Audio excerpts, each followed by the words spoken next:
बेळगावच्या चव्हाट गल्लीमध्ये पिण्याच्या पाण्यासाठी तीव्र टंचाई निर्माण झाली असून अनेक वेळा विनंती करूनही संबंधित विभागाकडून कोणतीही दखल घेतली जात नसल्याने संतप्त महिलांनी आज रास्ता रोको करत तीव्र आंदोलन केले। समस्या तातडीने सोडवली नाही तर जिल्हाधिकारी कार्यालयावर मोर्चा काढून संबंधित विभागाविरोधात आंदोलन करू असा इशारा त्यांनी दिला।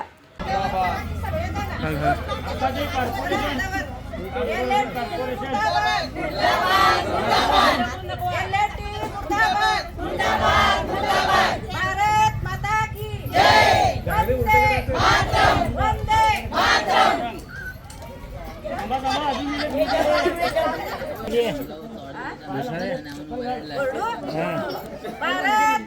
की जय, वंदे मातरम, वंदे मातरम। भारत माता की जय, वंदे मातरम। एलएनटी जिंदाबाद, एलएनटी जिंदाबाद।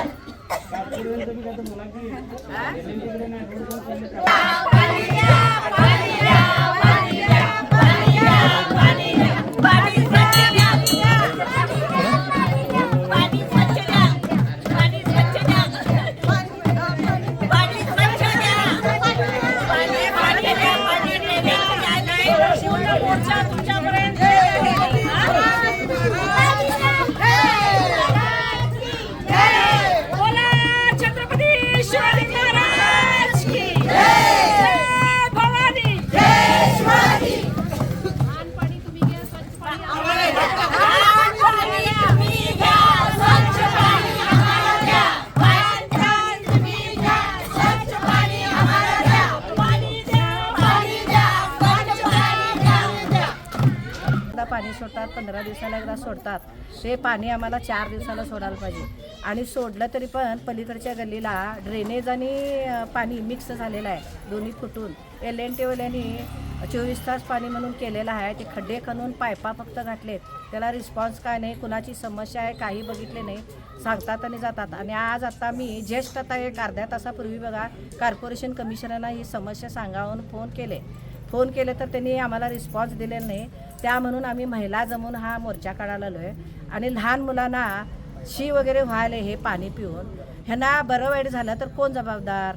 जुलाब वगैरे व्हायला आले, वयस्कर बायका आहेत, वयस्कर बायकांना पण त्रास व्हायला आला आहे। ह्याला जबाबदार कोण? कॉर्पोरेशन कमिशनर जबाबदार काय, महापौर जबाबदार काय, आमदार जबाबदार काय, कॉर्पोरेटर तर कधीही गल्लीत येऊन बघितलेलं नाही, निवडून दिले फक्त निवडून येतात जातात, संपलं काम यांचं। आणि गल्लीला संगोळी सोयल संगोळी आणि काय करतात, पाणी सोडतात, बरोबर आहे, हे थोडं सोडतात 8 दिवसाला आणि बरोबर 1 तारीख 2 तारीख 5 तारखेच्या आत गल्लीमध्ये पाण्याची गाडी येते, बिल्लाची बिल भरा म्हणून बिल वसूल करून जातात। तसं पाणी आलंय का म्हणून कोण विचारतंय? लावारीसारखी गल्ली झालेली आहे, कोण राजकारण करायला आम्हाला समजे नाही आणि आम्हाला न्याय पाहिजे। आम्ही बसणार नाही, गल्लीला आमच्या कुठलाही विकास झालेला नाही। आता 100 करोड मागच्या वेळेला 10 वर्षाच्या पाठीमागं 100 करोड सँक्शन झाले, प्रत्येक वर्षी सँक्शन होतात विकास करण्यासाठी, तो कुठेही विकास झालेला नाही, का पाण्याचा नाही, का गटरचा नाही, का रोडचा नाही, कुणाचाच झालेला आहे सांगा? मग ते पैसे हे सगळे गेले कुठं, कुणाच्या खिशात गेले ते आम्हाला जरा माहिती पाहिजे। परत पैसे वापस गेले, कुठं खर्च केले आम्हाला दाखवावं, कॉर्पोरेशननं कमिशनर दाखवावं, नाहीतर आम्ही डीसीकडे जाऊन बसणार, ही चौकशी करणार, नाहीतर त्यांच्यावर आम्ही कारवाई करणार। आणि कोण कोण निवडून आलेले आहेत नाही त्यांनी ही समस्या बघायला पाहिजे। नुसतं खुर्चीवर बसून हॅलो इकडं आहे तिकडं आहे फोन लावलो हे आम्हाला नको, संभाषण नको। आमच्यात वयस्कर लोक आहेत, ह्या वयस्कर लोकांना काय करायचं सांगा? न्यायच नाही आम्हाला। हे पाणी बघा, हे घाण पाणी एवढं आलेलं आहे, हे पिलं तर काय? ते एलएनटी आम्हाला नको होतं, पूर्वीची नळ होते ते चांगलं होतं, हे एलएनटी वाल्यांनी सगळं घाण करून ठेवलेलं आहे। तरी पण आम्ही विरोध केला नाही, करू दे 24 तास पाणी, ते पूर्ण तर करा नाही, वर्षभर नाही। गल्लीमध्ये आमदार चांगले आहेत, आम्हाला एक बोर मारून दिले, त्यांनी बोर मारून दिले, गेल्या रोजा होता तेव्हा बोर मारून दिलेलं, आता 1 वर्ष झालं अजून त्याला कनेक्शन नाही। त्यांना सांगितलंय खरं ते दुसरे अधिकारी करत नाहीत, हे एलएनटी वाले येऊन करत नाहीत, इलेक्ट्रिकवाले येऊन करत नाहीत, मग काय उपयोग आहे? नुसतं बोर मारून दिले त्यांनी, बरोबर आहे त्यांचं काम केलेत हो त्यांनी। खरं हे बाकीचे करत नाहीत नाही. पगार घेतात का नाही का फुकट करतात सांगा मला. आता इंजिनियर आले ते इथं पाण्याचे बघितले, हा विचारले, जाऊन सोडले. काय उपयोग आहे? कुणाची समस्या आहे, कोण आजारी आहे का काय आहे, कोण जबाबदार सांगा याला. आम्ही बघणार नाही तर धरणे आंदोलन करणार, डीसीकडे जाणार बघा येऊन. चव्हाट गल्लीमध्ये पाण्यासाठी हाहाकार माजला असून रिकाम्या हंड्या हातात घेऊन महिलांनी रस्ता अडवून निषेध व्यक्त केला. येथील पाणी पाईपलाईनचे काम नीट झालेले नाही. अनेक नळांना पाणीच येत नाही. मागील 8 दिवसांपासून पाणी पुरवठा झालेले नाही. शिवाय पिण्याच्या पाण्यात सांडपाण्याचे मिश्रण होत आहे. आमच्या समस्या ऐकण्यासाठी अधिकारी येत नसतील तर आम्हीच त्यांच्या कार्यालयात जाऊन आंदोलन करू असा इशारा महिलांनी दिला. व्यवस्थित केलेला नाही आहे. त्यांनी खडी वगैरे टाकून गेले त्याच्यावर, पण पाऊस पडल्यामुळे ते पुरं गटरमध्ये अडकून गेलेलं आहे आणि त्यात त्या नळांमध्ये वगैरे पाणी घुसत आहे. अर्ध्या नळांना पाणी सुद्धा आलं नाही आणि आत्ता तरी 8-8 दिवस झाले त्यांनी पाणी सोडत नाही आहे आणि भरपूर मुलं आता इथं आजूबाजूला सगळी आजारी पडलेले आहेत. तुम्ही चौकशी करू शकता येऊन, पण ते चौकशी करायला पण त्यांनी येत नाही. तर त्यांनी लवकरात लवकर ॲक्शन घ्यावं याच्यावर, नाही तर आम्ही मोर्चा घेऊन त्यांच्यापर्यंत पोहोचू. त्यांनी नाही पोहोचले तर आम्ही पोहोचू त्यांच्यापर्यंत. एवढंच सांगा. समस्या केव्हापासून हे झाले आता परत 1-2 महिन्याच्या अगोदर त्यांनी जेव्हा काम चालू केलं नाही तेव्हापासून हे चालूच आहे आणि प्रत्येक पाण्यामध्ये किडे सुद्धा सापडत आहेत. त्यांना किती वेळा सांगून गेलं, बॉटलमध्ये पाणी ठेवलं आम्ही तरी त्यांनी ऍक्शन घ्यायला तयार नाहीत, बघायला तयार नाहीत. व्हिडिओज वगैरे करून त्यांना पाठवून द्यायला पाहिजे घरापर्यंत. तर त्यांनी कुठं व्हिडिओ पाठवून द्या म्हणतात, म्हणजे सरकारचा पगार घेतात आणि आमच्याकडनं काम करून करून घेतात.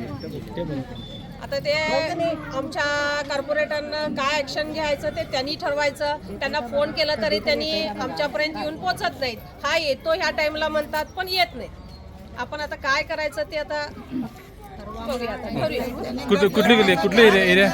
आणि 4 दिवसाला पाणी. हे आमचं चव्हाट गल्ली एरिया आहे. एकच फक्त एवढा नाही आहे, कोर्ट पासून बस स्टॉप पर्यंत चव्हाट गल्ली एरिया आहे. भरपूर मोठा आहे. एवढ्या गल्लीला पाणी पोहोचत नाही. ही समस्या आता भरपूरच चाललेली आहे.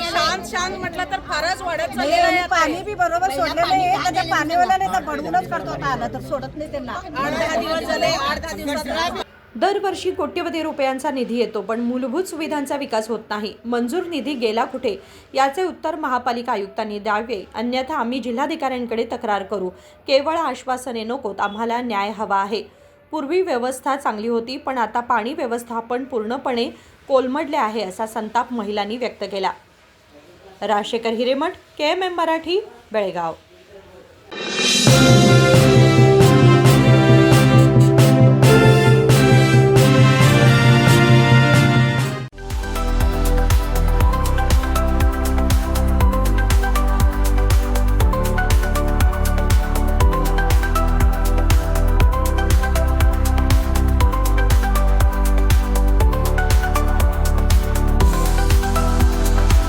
आदर्शा ड्रेस सर्कल केवल पुरुषों के लिए लाए हैं ब्रांडेड शर्ट्स, टी-शर्ट्स और जीन्स की नवीनतम रेंज। आदर्श ड्रेस सर्कल, खड़े बाजार, बेलगावी।